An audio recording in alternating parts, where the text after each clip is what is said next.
Hello friends. आज के हमारे इस टॉपिक में आपका स्वागत है। आज का हमारा टॉपिक है अस्थमा। आज हम बात करेंगे इसके मेडिसिन के बारे में, इसके ट्रीटमेंट के बारे में, इसके डोज के बारे में, और हम बात करेंगे कि अस्थमा होता कहते हो क्या होता है।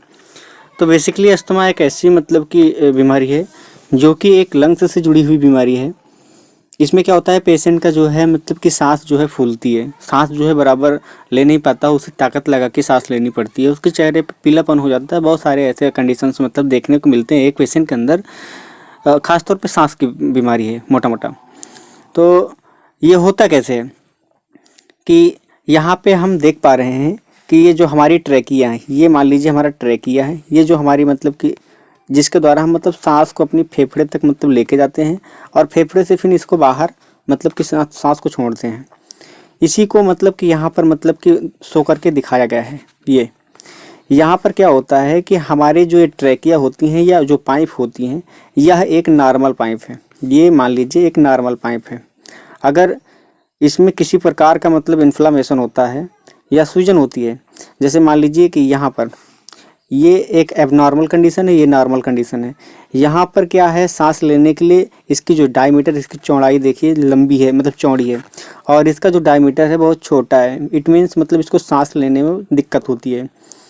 तो इसी कंडीशन को, जैसे मान लीजिए कि ये हमारा ट्रैकिया है, ट्रैकिया में किसी प्रकार का चोक हो जाए, यहाँ पे सूजन हो जाए या ऐसा कुछ हो जाए, तो पेशेंट जो है बराबर जो है कि सांस लेने में उतना कंफर्ट नहीं होगा, क्योंकि रास्ता कम हो गया है।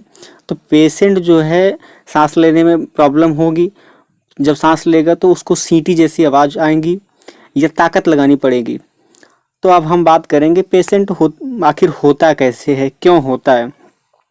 तो जब भी हम कोई एलर्जन एलर्जन जो हमारे कि हमारे एनवायरनमेंट में चारों तरफ जो भी एलर्जी कि मौजूद हैं, जैसे कि कोई धूल हो गया, कण हो गया, कोई किसी प्रकार का धुआं हो गया, उसको जब हम इनहेल करते हैं तो कोई जैसे कि ऐसा पॉल्यूशन, और कोई ऐसा सिगरेट पीने वाला या कोई ऐसा कि गांजा भांग ऐसा कुछ स्मोकिंग करने वाला, या कोई ऐसा वायरल इन्फेक्शन जब हमारी बॉडी के अंदर कि ये हमारा ट्रैकिया है जिसके द्वारा हम सांस लेते हैं, मान लीजिए यहाँ पर जब ये कि हम इंटेक करते हैं बाई माउथ से, जब हम बाई माउथ से जब इंटेक करते हैं किसी प्रकार के एलर्जन को, तो ये जो हमारा एलर्जी होता है, ये एलर्जी जो है हमारे इसी जो है ट्रैकिया पर या विंड्स पाइप पे जिसके द्वारा हम सांस लेते हैं, यहाँ पर जाके चिपक जाता है, और यहाँ पे क्या करता है कि यहाँ पे सूजन पैदा करता है। जब सूजन पैदा करता है तो वहाँ का जो डायमीटर होता है कि सकरा हो जाता है, वहाँ पे चोक हो जाता है, उसका जो रास्ता होता है वो छोटा पड़ जाता है, जिसकी वजह से पेशेंट सांस नहीं ले पाता, सांस लेने में उसको दिक्कत होती है।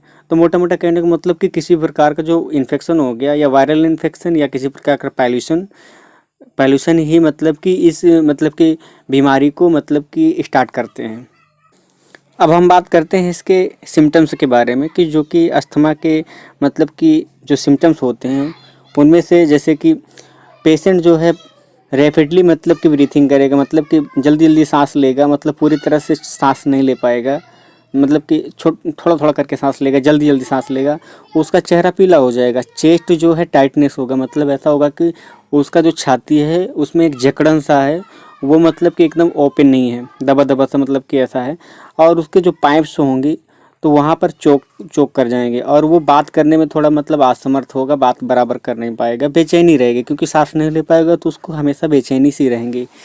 और जब वो सांस लेगा तो उसके जो है सांस लेने के दौरान उसके जो है सांस के साथ में आवाज़, सीटी जैसी आवाज़ निकलेगी, और साथ ही साथ उसको खांसी आएगी, खांसी के साथ बलगम भी आएगा। ये सब सिम्टम्स होते हैं एक अस्थमा के। अब हम बात करते हैं इसके डायग्नोसिस की, कि एक अस्थमा के पेशेंट में कौन कौन सी या किस किस प्रकार की डायग्नोसिस कराई जाती हैं, जिससे डॉक्टर पता लगा लेता है कि हाँ इसको इस किस सीवियरिटी तक अस्थमा है या किस लेवल तक इसको अस्थमा का प्रॉब्लम्स हैं। तो पहला जो हमारा डायग्नोसिस या कि जांच करने की प्रोसेस होती है वो ऑक्सीमीटर से होती है। इस ऑक्सीमीटर से क्या होता है कि पेशेंट के अंदर कितना जो उसका ऑक्सीजन लेवल है और उसकी पल्स रेट का लेवल जो है उसको इससे जो है पता लगाते हैं। दूसरी जो जांच है वो एक्सरा, इसके माध्यम से हम पता करते हैं कि बॉडी के अंदर जो हमारे मतलब कि छाती में या फेफड़े में या लंग्स में कितने लेवल तक मतलब कि जो हमारा एलर्जी है, इन्फेक्शन है, कितना % मतलब बढ़ा हुआ है। तीसरी जांच की बात करें तो यहाँ पर CBC यानी कि ब्लड टेस्ट, इसमें इससे ये पता करते हैं कि जो हमारे ब्लड में WBC मतलब कि जो एलर्जी का मतलब एलर्जी को इंडिकेट करते हैं, तो उसका लेवल जो है कितना बढ़ा हुआ है। उस हिसाब से मतलब कि डायग्नोसिस मतलब कि डॉक्टर पता लगाता है कि हाँ पेशेंट को किस कंडीशन तक या किस लेवल तक उसको एलर्जी उसकी मतलब कि उसके अंदर है। करेंगे ट्रीटमेंट ऑफ अस्थमा के बारे में। तो इसमें मुख्यतः 2-3 प्रकार की ऐसी मेडिसिन होती हैं जो कि इस्तेमाल में ली जाती हैं, जैसे कि ब्रोंकोडायलेटर, ल्यूकोट्रिन्स या कुछ एंटीबायोटिक्स होती हैं जो कि खासतौर पर इस्तेमाल की जाती हैं। तो सभी के बारे में हम बारी बारी से आज डिस्कस करेंगे। तो शुरू करते हैं ट्रीटमेंट ऑफ अस्थमा का जो पहला मेडिसिन है ये हमारा एस्थलीन है। अगर पेशेंट की सीवियरिटी बहुत ज़्यादा है, बहुत ज़्यादा परेशान है, तो उसे टैबलेट्स ना देकर, टैबलेट्स का क्या होता है, टैबलेट्स खाएगा तो कम से कम 1 घंटे बाद मतलब एक्शन उसका शो देखने को मिलेगा, उसका रिजल्ट देखने को मिलेगा। तो उस कंडीशन में क्या होता है कि इमरजेंसी कंडीशन में पेशेंट को जो है इन्हेलर 100 माइक्रोग्राम की डोज में और 200 माइक्रोग्राम की डोज में ये इन्हेलर और भी बहुत सारे इन्हेलर मार्केट में आते हैं, जिसे पेशेंट जो है लेने के बाद उसका जो मतलब कि ब्रोंकिया का कंस्ट्रक्शन होगा वो डायलेट हो जाएगा। ये इन इमरजेंसी कंडीशन में यूज होने वाले मेडिसिन होती हैं और इनका जो मैक्सिमम डोज होता है वो दिन में 4 बार ले सकते हैं। बात करते हैं अगले ट्रीटमेंट के बारे में। तो यहाँ पर हमारे पास जो मेडिसिन हैं ये ब्रोंकोडायलेटर क्लास की मेडिसिन हैं, जैसे कि डेरिफालिन और अस्थालिन।